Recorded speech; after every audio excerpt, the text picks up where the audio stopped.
Looks to me like we have most everybody back.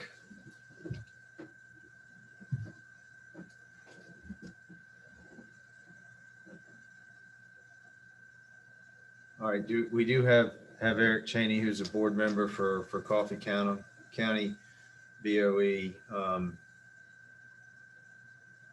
So I believe it is right at the hour. So Mr. Chaney, if you're ready, and I'll just mention again for everybody's, just so that everybody knows, we do have these stacked up in 10-minute increments. So we're gonna have a limited amount of time, but that's the idea, is to get as many witnesses as possible. And all of these folks have either submitted testimony via our email address, just to put it back out there, gaff@house.ga.gov, or they have been submitted by members of the committee, or possibly even other members in certain instances. So those are what we're drawing from, and I will turn it over to you, Mr. Chaney, and let's hear what you have to say, sir. If you'll tell us who you are and a little bit of your background, and then proceed with your presentation. Thank you, Chairman. Good afternoon. I'm Eric Chaney from Coffee County, Georgia. I would like to take a moment to say thanks to the Governmental Affairs Committee, Chairman Blackman, for the opportunity to speak before this committee. A gentleman by the name of James Allen said, "Many thinking people believe America's best days are behind us." He wrote this statement in 1775. Many people still feel this same way today. However, I do not. I believe in my county, I believe in my state, and I believe in my country. And that's why I'm speaking to you today. Certain things we do in this life only grant us one opportunity to get them right. 3 examples of those things are skydiving, scuba diving, and holding an election. When skydiving, one must have a parachute that's packed correctly. When scuba diving, one must make sure that they have air in their tanks. And when conducting an election, we must have equipment that ensures safety, security, and fairness throughout this entire process. And I can tell you that the current system does not afford us these luxuries. I'm here to express today the dilemma that we as a board here in Coffee County experienced certifying the electronic recount performed in the November 3rd, 2020 general election. As you know, the certification process requires the election supervisor to swear under oath and under penalty of perjury that the certified votes are a true and accurate reflection of the count or recount. In the instant case, the election supervisor of Coffee County could not honestly make such an attestation, given the inherent inconsistencies existing within the electronic summary report generated by the Dominion voting system. The basis for the dilemma is simple. The election summary report for the electronic recount tabulated votes in a manner that resulted in more collective votes being cast for the presidential candidates than the total number of votes reflected within the report. The inconsistent count could not be reconciled. We tried, could not be reconciled. This fact, inherent inconsistency, is simple. The election summary report for the electronic recount tabulated votes in a manner that resulted in more collective votes being cast for the presidential candidates than totaled in the report. I repeat, the inconsistent count could not be reconciled. That point is very important. When you can't reconcile a count, you must stop and figure out why that count cannot be reconciled. The fact inherent inconsistencies alone was grounds not to certify the election based on the Dominion data set and report.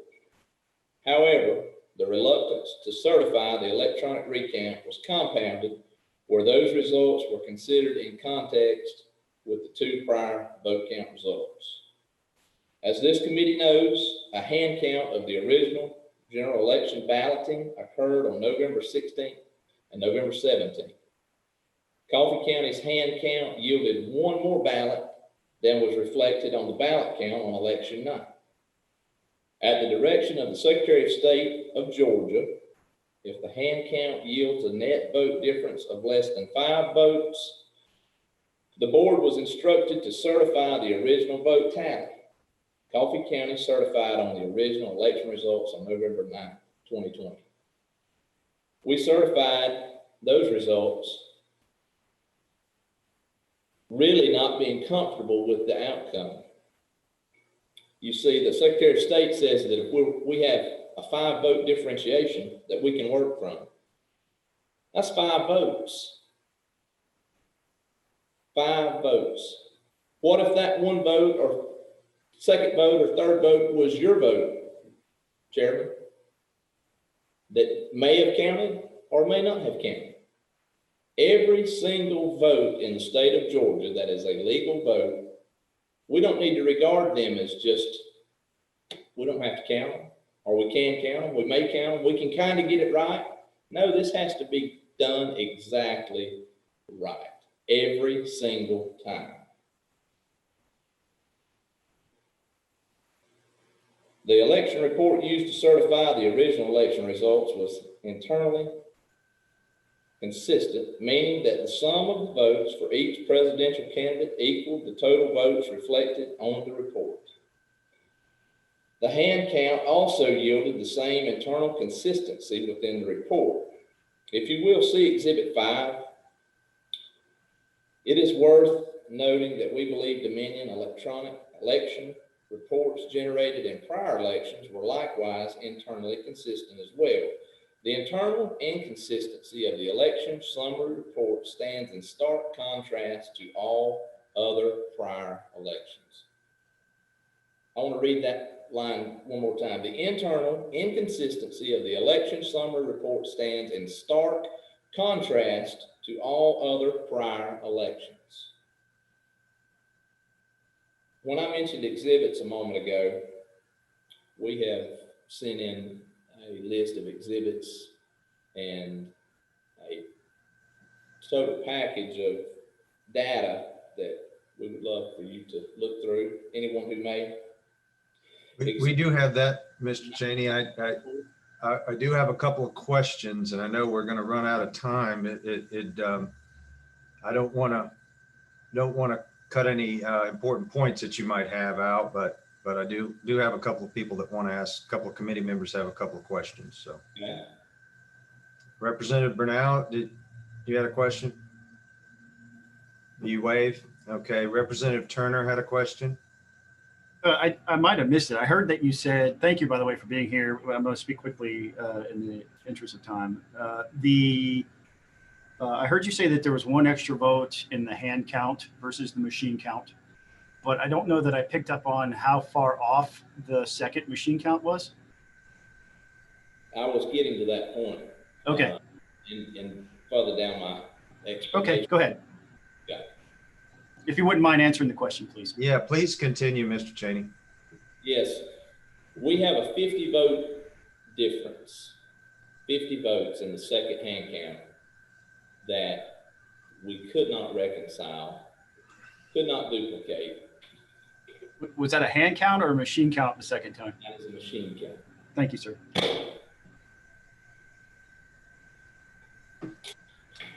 Mr. Chaney, did you have anything else? Yes, sir. How much time do I have left? You got about a minute. Well, listen quick or I'll speak fast, okay? That'd be fine. Thank you. Okay, I'm just going to cut out this list of exhibits and kind of get down to the bottom of what I have here. This committee must understand in the same election cycle, we identified other problems with the Dominion system and reported the same to the Secretary of State. On November 13th, a letter was written to the Secretary of State identifying these serious concerns. A copy of that letter and relative documents were also attached. Let me just paraphrase. I had quite a bit of stuff to go on, but I'll just paraphrase. we've saw the house burning for several weeks now. We've picked up the phone, we've called the fire department. No one has responded. We have basically begged Chris Harvey and the Secretary of State to come to Douglas, Georgia, to our elections office, listen to our concerns, and if we perform any way, shape, form, or fashion that is not right, help us correct this beforehand. We have been denied that. Coffee County has been denied any help from the Secretary of State's office, and it's documented in each of our exhibits. We have plenty of supporting documents that speak to this, and we have begged the Secretary of State to come to Douglas, Georgia. It's only 2 hours from Macon, Georgia to Douglas, Georgia. Get down here and help us. That's what we've asked for, and we haven't received it. I appreciate your time. Thank you so much for having me today. And if you have any further questions, my email is included in the supporting documents. Glad to help you any way I can. Thank you. Thank you, Mr. Chaney. Makes you feel any better? We had requested them to appear today as well, and they declined, although I do understand that they are having a 3 o'clock press conference here shortly. So perhaps that may be an opportunity for some questions to be asked.